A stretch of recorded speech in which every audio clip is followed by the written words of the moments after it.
단식을 중단한 더불어민주당 이재명 대표가 구속영장 실질 심사를 이틀 앞두고 있습니다. 제1야당의 대표가 구속 갈림길에 선 건데요. 네, 법원 판단의 핵심 기준은 무엇인지 오늘 알아보도록 하겠습니다. 김한규 변호사 나와 계십니다. 안녕하세요. 네, 어서 오십시오. 안녕하세요. 예. 자, 단식을 중단한 이재명 대표 재활에 전념을 하고 있습니다. 회복에는 열흘 정도가 걸린다고 하는데 지금 출석 의지가 상당히 강한 것으로 전해지고 있거든요. 이렇게 직접 출석을 하려고 하는 어떤 배경이 있겠습니까? 어떻게 보시는지요? 또 이재명 대표 같은 경우는 이제 변호사 아니겠습니까? 네네. 본인도 이런 어떤 그 영장 단계 어떤 절차 같은 것을 충분히 잘 숙지하고 있고 이 통상적으로 그 영장 심사에 출석하지 않는 경우에는 대부분 네. 좀 불리하게 작용됩니다. 그리고 통상적으로는 불리하게 작용이 예, 됩니다. 왜냐하면은 뭐 예를 들면 변호인도 참석하지 않으면 서면으로 심리하다 마치는 거고요. 예. 어떻게 그 무죄를 주장하거나 네. 또 판사한테 그 하소연할 수 있는 어쩌면 유일한 기회인데 이를 뭐 피의자가 포기한다는 거 아니겠습니까?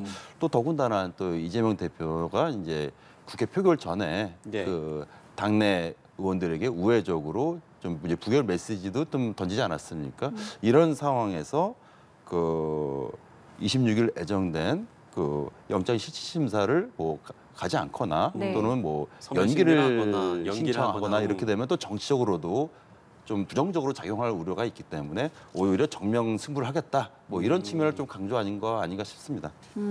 뭐 만약이긴 한데요. 만약에 연기를 하게 된다면 이게 지금 바로 또 추석 연휴가 있잖아요. 그럼 연기를 하면 뭐 언제까지 연기를 통상적으로 할 수 있는 건가요? 그 추석 연휴에 뭐 아주 뭐 긴박한 현행범이라든가 뭐 이런 경우라면 당연히 그럴 경우에도 영장 실질 심사가 진행됩니다. 아, 예, 뭐 예를 들면 뭐 중대범죄, 뭐 살인이라든가 이런 범죄 같은 경우는 당연히 계속 진행돼야 되는데 네. 이재명 대표 사안 같은 경우에는 뭐 그런 사안은 아니기 때문에 추석 네. 연휴 지나고 그 영장 실질 심사가 기일이 잡힐 겁니다. 아. 예, 만약에 이제 뭐 건강 문제라든가 네. 뭐 이런 문제로 연기 신청을 할 경우라면요. 그런 건 뭐 특별한 절차가 따로 없는 겁니까? 판사한테 의견을 제출하면 충분히 뭐 판사도 뭐 웬만하면 피해자의 어떤 방어권 보장을 위해서는 며칠 정도는 연기해 줍니다. 그렇군요. 그럼 이번에 이 영장 사건을 담당하는 판사 같은 경우에는 어떻게 배정이 된 건지도 궁금하거든요. 예, 이 부분도 사실 지금 갑자기 뭐 한동훈 장관과 친분이 있다 없다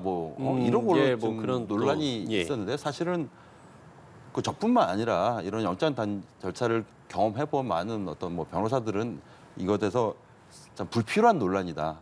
예. 왜냐하면 사실 중앙의 형사 그 영장 담당하는 판사는 이제 통상적으로 부장판사급으로 3명이 담당하고 있거든요. 네. 3명이서 어떻게 보면 이제 돌아가면서 이 영장 실질 심사를 하는데요. 물론 이제 검찰은 그 영장 청구를 하는 검찰은 네. 어느 정도 충분히 예측 가능합니다. 이거 왜냐하면 이거 돌아가면서 좀 규칙적으로 한다고 할까요? 그러니까 어떤 주기적으로 순번이 좀 이렇게 ABC 있는. 판사들이 있으니까 다음에는 이제 이 판사 할 거다 영장 청구하게 되면은 예. 검찰은 충분히 예측 가능하긴 한데 네. 문제는 그러면은 뭐 A 판사한테 하면은 무조건 검찰이 청구한 사건에서 영장 발부하고 B 판사 안 한다 이런 거는 이렇게 되면은 우리나라 사법 시스템은 진작에 붕괴되었기 때문에 그런 가능성 전혀 없고요. 네. 더군다나 지금 이번에 이제 영장을 담당하는 유 판사 같은 경우에는 예. 이 지금 뭐 정치적인 논란이 될 수 있는 사안에 대해서 뭐 입장을 개진하거나 편향된 판결을 한 사례가 전혀 발견되지 않고 있어요.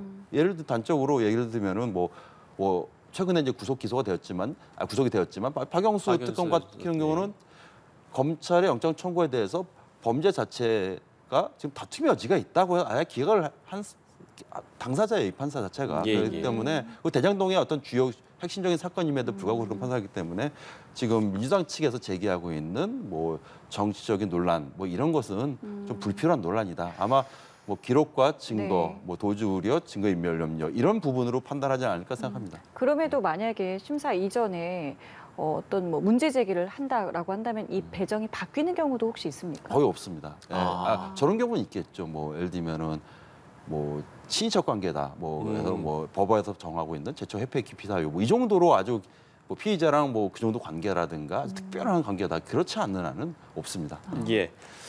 자, 이제 내용을 좀 짚어보면요. 일단 검찰은 혐의 소명을 위한 1,000쪽이 훌쩍 넘는 의견서를 준비를 했고 이 대표 측은 근거가 없는 무리한 수사를 입증하겠다 이런 전략인 것으로 전해지고 있는데 수사 기록 내용이 핵심이 되겠죠. 네.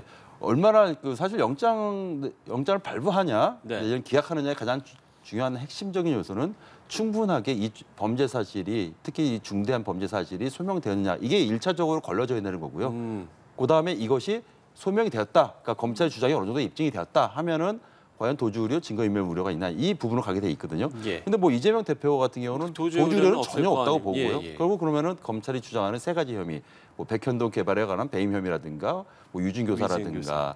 대북 송금 대북, 문제 네. 이거에 대해서 검찰이 관련 증거를 어느 정도 확보했느냐 이 문제에 대해서 다투는 거고 아마 이재명 측 변호인 같은 경우는 오늘 내일까지도 아마 이 방어 논리를 충분히 좀 준비하지 않을까 생각이 드는데요. 이 부분에도 아마 오전 10시부터 지금 네. 영장 단계가 심사가 시작이 시작되는데 되죠. 네.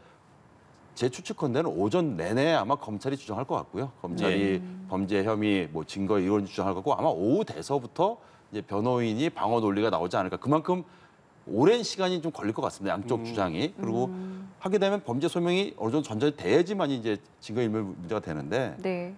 사실은 이게 그날 밤도 어려울 것 같고요. 아마 그 다음 날 한 다음날? 새벽 정도 돼야지 결론이 날 것 같은데 왜냐하면 영장 청구 자체 내용이 1,000페이지가 넘는다는 거는 그렇죠. 굉장히 방대한 내용이거든요. 그러니까요. 예.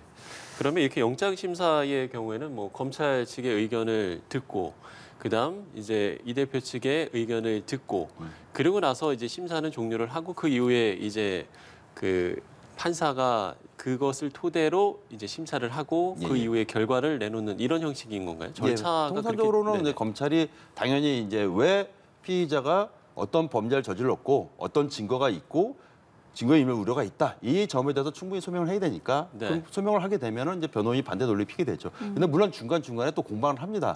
공방도 예, 좀 그럼요. 있고요. 예, 네. 변호인이 이거 주장을 하게 되면은 검찰이 또 이거에 대해서 뭐 탄핵 주장을 하기도 하는데 또 변호인도 반박을 하게 되고 네. 이렇게 되기 때문에 굉장히 장시간이 예정된다고 그렇군요. 제가 뭐 예견하는 겁니다. 예. 제가 최근에 보도를 보니까 최근에는 이 방어권을 좀 보장하는 것이 좀 중시되는 흐름이다. 그러니까 피의자 측에서 혐의를 좀 부인하면 좀 기각하는 추세다. 이런 이야기도 또 있던데 좀 어떻게 저희가 봐야 될까요? 사실 피의자의 방어권 보장을 어떤 주된 이유로 이제 네. 기각하게 되는 경우는 상당 부분 그 검찰의 영장 청구 내용이 다툼의 여지가 있을 가능성이 있는 경우입니다. 그러니까 예, 예. 검찰이 한 5가지 내지 10가지의 어떤 네네. 범죄 혐의에 대해서 뭐 청구 내용으로 기재를 했지만은 네. 그 중에서 몇 가지 부분, 또 상당 부분에 대해서는 네. 이게 범죄가 성립되느냐 또는 증거가 좀 소명되지 않았다 이런 취지를 좀 우회적으로 돌리게 되면은 이제 방어권 보장을 위해서 네. 보통 기각하는 경우죠. 이런 경우는 사실은 아주 쉽게 말씀드리면은 이제 검찰이 뭐 졌다 내지는 검찰이 논리가 좀 부족했다 이렇게 좀 볼 수도 있는 거고요. 예. 반대로 얘기를 하면은 검찰의 증거가 그만큼 탄탄하면은 얘기가 좀 달라질 수도 있다는 검찰이 말씀이죠. 증거가 충분히 그러니까 범죄 혐의가 충분히 소명이 됐고 네네. 증거로 어느 정도 확보되었다 네. 이렇게 되면은 사실은 만약 그럼에도 불구하고 기각을 한다고 하면은 네. 보통 이런 논리를 내세웁니다.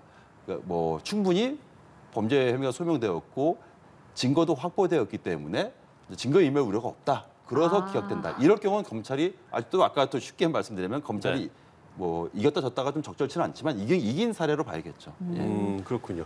앞서 이제 세 가지 혐의를 이야기를 해주셨는데요. 그 세 가지 혐의 중에서 대북 송금 사건이 사안의 중대성이 더 크다. 여기에서 이제 구속의 그 갈림길이 갈릴 것이다라는 분석들도 나오더라고요. 이거는 어떤 이야기입니까?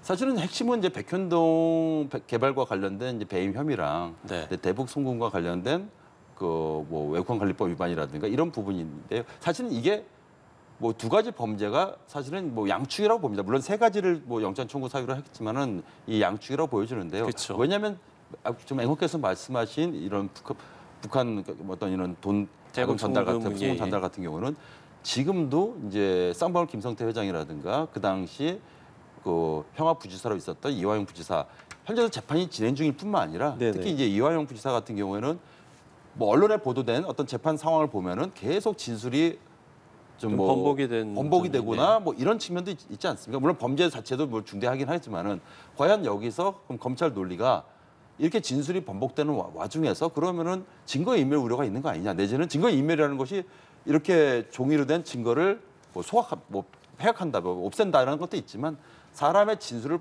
바꾸는 것도 증거인멸 우려가 있는 거거든요. 예. 아마 검찰은 이 부분을 굉장히 강조할 거고요.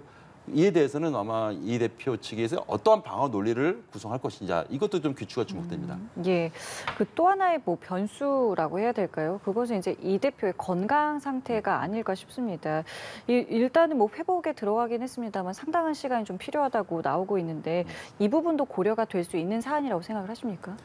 그래서 뭐 이재명 대표의 건강 상황은 뭐 저는 뭐 개인적으로 저뿐만 아니라 많은 사람들이 알 수는 없죠. 왜냐하면 그거는 아마도 실질적으로는 뭐 병원에서 의사 전문가들이 어떤 판단을 받아봐야겠지만 다행히도 단식을 중단하고 네. 이제 이런 어떤 뭐 재판 과정에서 임하겠다 이런 어떤 언론 보도가 나왔는데 이 점은 굉장히 큰 다행이라고 생각 들고요.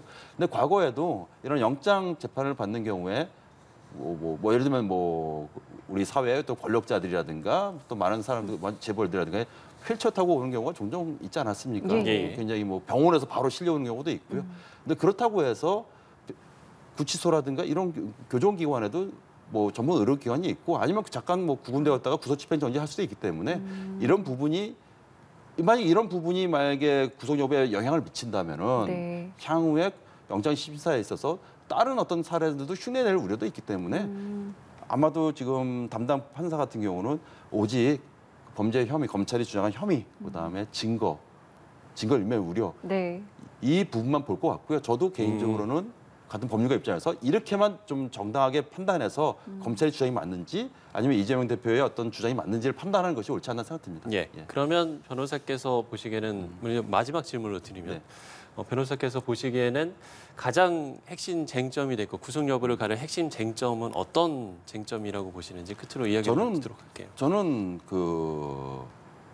검찰이 저도 검찰 이번에 한동훈 장관이 국회에서 굉장히 긴 내용 아니겠습니까? 예. 이 뭐 범죄 혐의라든가 구속 필요성에 대해서 한번 그 내용을 한번 저도 접해서 읽어봤습니다. 전문이 엄청 길더라고요. 엄청나게 양이 많았는데요. 이 부분에 대해서 과연 법무부 장관이 국회에서 발언한 것은 어떻게 보면은 단순히 국회의원이 아니라 국민의 대표에게 얘기했다는 건 국민들에게 얘기한 거거든요. 그러면 이 점에 대해서 헌정사상 처음으로 제1야당 대표에 대한 인신 구속 문제인데 검찰이 과연 이 부분에서 충분히 소명되었느냐. 그 소명된 것은 증거가 충분히 확보되었느냐 문제거든요. 예. 이 부분이 확보되었다 된 전제에 증거인멸 우려가 없다고 해서 기각되더라도 상관없다고 생각합니다. 그건 검찰이 논리가 맞든지 정당했으니까. 예. 그런데 이 부분이 깨지게 된다면은 그럼 검찰은 그동안 제1야당 대표에 대해서 이거는 좀 과한 수사 아니었나 이런 분명히 논리가 나오거든요. 그래서 저는 예.